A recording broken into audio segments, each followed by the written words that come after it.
ఈరోజు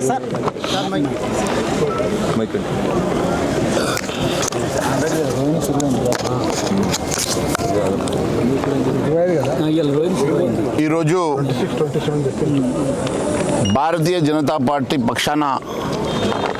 రాష్ట్ర అధ్యక్షుల ఆధ్వర్యంలో పార్లమెంట్ సభ్యులు, శాసనసభ్యులు, శాసన మండలి సభ్యులందరూ కూడా రైతు గోసా బీజేపీ భరోసాని ఈ కార్యక్రమాన్ని తీసుకొని తెలంగాణ రాష్ట్రంలో కొనుగోలు అంశంలో రాష్ట్ర ప్రభుత్వం పూర్తిగా వైఫల్యం చెందిందని,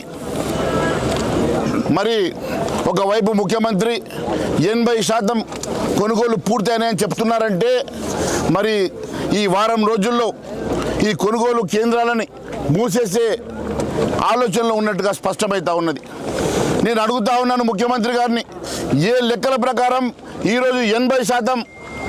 కొనుగోలు పూర్తయిందని చెప్తున్నారో దానికి సమాధానం చెప్పాలని అడుగుతా ఉన్నాను. ఎక్కడ చూస్తే అక్కడ మేము వస్తున్న సందర్భంగా రోడ్ల వెంట కిలోమీటర్ల కొద్ద మరి వరి ధాన్యం రోడ్ల మీద పోస్తున్నది,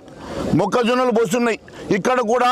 ఈ యార్డ్లో ఎక్కడ చూస్తే అక్కడ మరి మొక్కజొన్నలు కానీ మరి వరి కానీ కుప్పలు కుప్పలుగా ఇక్కడ పడున్నది. ఇప్పటి వరకు దీన్ని కొనుగోలు చేయాలన్న ఆలోచన ఈ రాష్ట్ర ప్రభుత్వం లేదంటే, మరి మేము వస్తున్నామని చెప్పి ఇప్పటికిప్పుడు రాత్రి 10 లారీలు పెట్టి సంచుల్లో మరి ధాన్యాన్ని నింపేసి ఈరోజు మరి పక్కన పెడుతున్నారంటే, మేము కదిలితేనే ఈ రాష్ట్ర ప్రభుత్వం కదులుతుందంటే, మేము వస్తేనే కొనుగోలు జరుగుతుందంటే మేము ప్రతి గ్రామానికి వెళ్ళడానికి సిద్ధంగా ఉన్నామని చెప్పి తెలియజేస్తూ ఉన్నాం. ఖచ్చితంగా ఈ రాష్ట్రంలో ప్రతి గ్రామంలో